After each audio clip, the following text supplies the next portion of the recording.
Assalamualaikum warahmatullahi wabarakatuh. Hari ini kebetulan ada kegiatan di sekolah, pengambilan uang tabungan dan juga pengembalian rapot.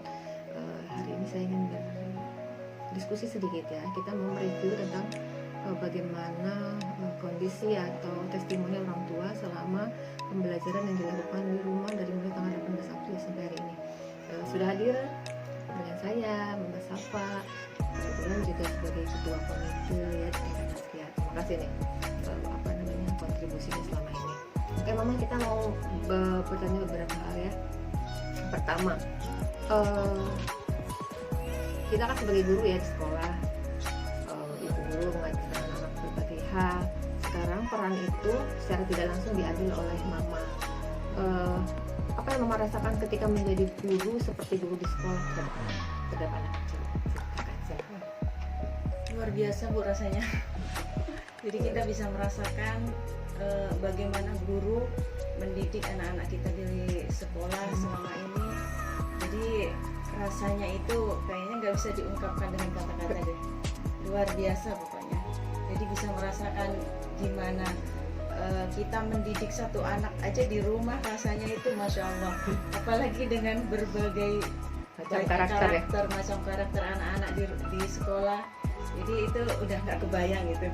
Ya Allah gimana rasanya. Kadang itu kepikir juga, maksudnya ya Allah, Bu Guru ngajar di sekolah banyak anak, berbagai macam karakter yang harus dikendalikan istilahnya. Sedangkan kita di rumah satu anak, rasanya luar biasa, Masya Allah, itu nikmat pokoknya.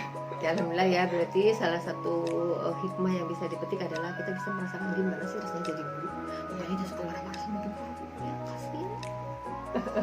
Kemudian yang kedua, pembelajaran yang dikirim ke rumah oleh ibu guru selama ini, apakah sudah bisa membantu menstimulus yang 6 bidang perkembangan anak, seperti misalnya dia berbahasanya bagaimana, terus nilai agama moralnya seperti apa, terus juga misalnya cara berpikir kognitifnya seperti apa, terus motorik kasar halusnya apakah sudah terasah dengan materi-materi yang Bu Guru kirimkan ke rumah? Kalau dari pandangan saya sih alhamdulillah membantu sekali Bu. Soalnya apa yang dikirim Bu Guru melalui grup WA itu bisa di rumah. Jadi sangat membantu anak-anak untuk 5 bidang itu. Orang tua nggak bingung ya harus ngapain nih, menstimulusnya dengan cara seperti apa nih gitu. Tapi dengan adanya panduan dari Ibu Guru berarti orang tua cukup terbantu. Terima kasih Mama. Kemudian yang ketiga, anak sendiri gimana? Perasaan anak sendiri gimana ketika dia tidak bersekolah sekian lama, tuh gimana rasanya? Perasaannya itu ya gitu tadi, kadang-kadang minta, Bu, kakak mau sekolah, kapan mau sekolah, itu pasti diucapkan terus kita kasih penjelasan, kan belum bisa, nah ini masih ada COVID, masih ada corona, jadi kita masih belajar di rumah dulu itu. Jadi dengan itu paham sih. Jadi memang anak-anak pasti kangen ya, kangen ibu gurunya, kangen teman-teman, karena disitulah anak-anak lebih banyak bersosialisasi, karena kita tahu kalau di rumah mungkin sosialisasi dia akan terbatas karena mungkin jarang ada teman sebaya gitu ya, kemudian juga misalnya rumahnya tertutup. Tapi kalau dengan di sekolah kita bisa beradaptasi dengan bersosialisasi dan sekaligus beradaptasi. Jadi memang fungsinya anak-anak masuk ke TK itu adalah untuk membiasakan mereka bersosialisasi, beradaptasi dengan lingkungan ya. Tidak hanya lingkungan di dalam rumah. Kemudian sejauh ini puasanya lancar? Alhamdulillah lancar Bu, cuman awal-awal puasa aja sempat puasa siang aja gitu. Tapi kalau sekarang udah kaget ya? Iya, proses pembelajaran sih. Masih kaget ya, masih belajar ya. Mudah-mudahan lah kita juga tidak terlalu, ibu guru juga tidak terlalu memaksakan anak-anak harus puasa sampai maghrib ya, sampai beduk maghrib. Tapi yang penting esensinya adalah anak belajar bagaimana bersabar, belajar bagaimana jujur ya. Jujur itu bukan kepada orang lain sebetulnya, jujur juga adalah kepada Allah Subhanahu Wa Taala, karena yang tahu puasa atau tidaknya kita adalah hanya Allah Subhanahu Wa Taala. Jadi di situ juga penanaman nilai keagamaan ya, karakter keagamaan, percaya kepada Allah Subhanahu Wa Taala, itu menjalankan perintahnya. Kemudian sudah siap untuk uang tabungannya untuk apa? Karena dari awal puasa itu kita bukan mengiming-imingi ya, maksudnya nanti kalau kakak puasa full biarpun itu setengah hari yang pertama itu, jadi nanti kita beliin sepeda gitu, seneng banget gitu. Jadi mungkin untuk taman beli sepeda dia Ya. aja. Ya Apa? udah. Jadi kita bukannya nyogok ya sama anak, Iya. tapi anak tuh butuh motivasi. Biasanya gitu ya. Saya juga dulu waktu kecil pernah juga dimotivasi. Kalau sampai maghrib dah keluarin. Itu udah seneng. Itu bukan cara kita untuk nyogok bahwa anak mau mengerjakan perintah itu dengan cara disolok, tapi itu adalah memberikan motivasi. Karena kota kita tidak akan terus setiap tahun melakukan hal seperti itu ya. Karena masih kecil butuh motivasinya adalah sepeda baru. Ya. Terus sepeda baru ini jadi sambungannya dia sendiri ternyata. Ya. Jadi nambahin doang gitu ya, nggak apa-apa. Kemudian mama, bagaimana kesan-kesan mama dengan tugas yang diberikan ibu guru? Apakah memberatkan? Misalnya ketika harus cari bahannya repot atau bagaimana? Enggak sih Bu, kan Bu Guru juga udah menekankan ya di situ bahwasanya cari bahan yang ada di rumah. Jadi bahan-bahan yang ada di rumah aja, misalkan di lingkungan sekitar juga, sekitar rumah gitu. Enggak sih kalau memberatkan. Tapi saya minta masukan atau minta saran. Misalnya ketika nanti terjadi hal seperti ini lagi, saran apa yang bisa diberikan oleh orang tua kepada kami tentunya untuk perbaikan di dalam pembelajaran apalagi sistem online seperti ini ya. Apa saran atau masukan dari mama lah selaku mewakili orang tua salah satu orang tua?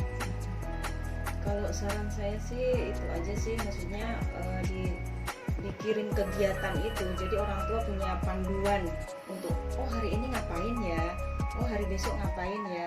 Jadi kalau tanpa panduan itu kayaknya kita ngeblank. Bisa ya? Iya, susah. Tapi kan selama ini memang saya memberikan kepada ibu guru itu tugas itu hanya 1 kali 1 minggu. Iya, betul.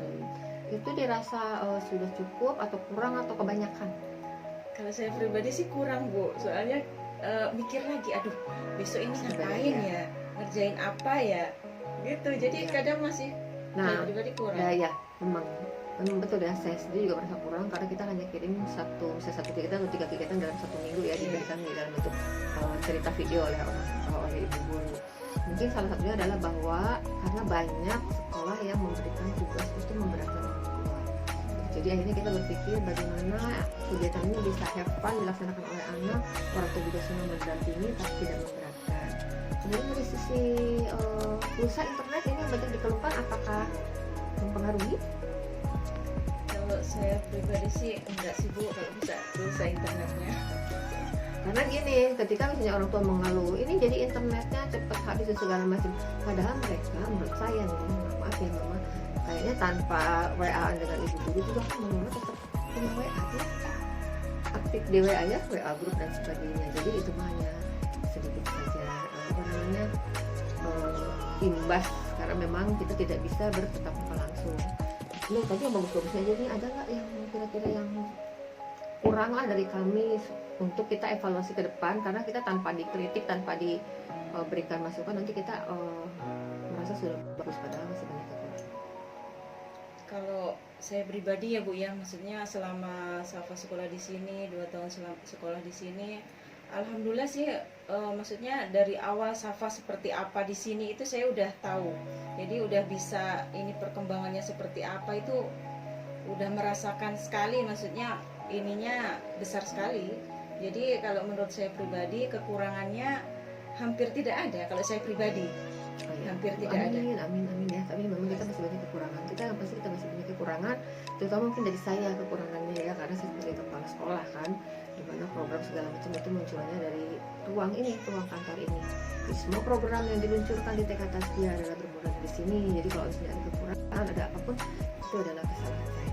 Jadi saya juga mungkin kalau mau ada kekurangan selama, apalagi proses selama isolasi COVID ini ya, kalau misalnya ada kekurangan mama papa di rumah dan pelayanan kami gitu ya, kami mohon maaf sebesar-besarnya. Mudah-mudahan ke depan kita ingin segera bisa ketemu sama anak-anak. Kita udah kangen juga sama anak-anak juga udah kangen Bu, kangen banget gitu. Jadi sebelum mereka nanti menginjak ke SD, kita masih ingin bisa berinteraksi. Mudah-mudahan di tanggal 2 Juni kita bisa ketemu ya, walaupun nanti mungkin di tanggal 2 Juni kita masih menerapkan kesehatan menurut COVID-19 ya, bahwa anak-anak tetap harus pakai masker, ibu juga nanti pakai masker, dan hand sanitizer selalu harus ada di tasnya gitu kan. Anak-anak selalu menjaga kebersihan. Dan kalau hari ini kita nggak pakai masker nih, karena kita dulu cukup jaga jarak ya. Baik Mama, terima kasih kehadirannya, terima kasih sudah berbagi, sudah mau ngobrol, memberikan testimoni ya. Mudah-mudahan itu memang sesuai dengan isi hati atau memang sesuai dengan apa yang sudah kita berikan. Terima kasih. Assalamualaikum warahmatullahi wabarakatuh. Waalaikumsalam. Oke, terima kasih.